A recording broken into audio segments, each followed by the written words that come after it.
ఇవాళ మనం చేసుకున్న భర్తతోటి ఎప్పటి జీవితాంతం వేయకుండానే ఉండవలసి వస్తుంది.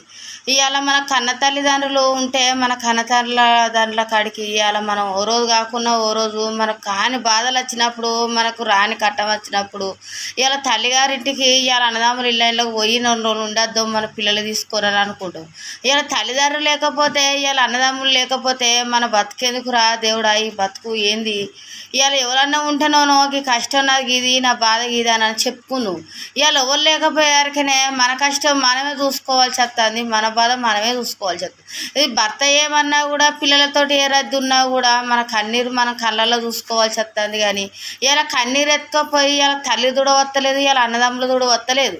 మరి ఎందుకో మనకు ఆడపిల్లలకు ఇంత రాత ఎందుకు రాస్తాడో దేవుడు. ఆ దేవుడు రాసినోడు అందరికి ఒక తీర రాసేది ఉంటే ఓ అమ్మ ఏడవదు, ఓ అమ్మ నవ్వదు. ఇవాళ అందరికి ఒక తీరు రాస్తే ఆ దేవుడు అని దేవుడు ఎందుకు అంటారు?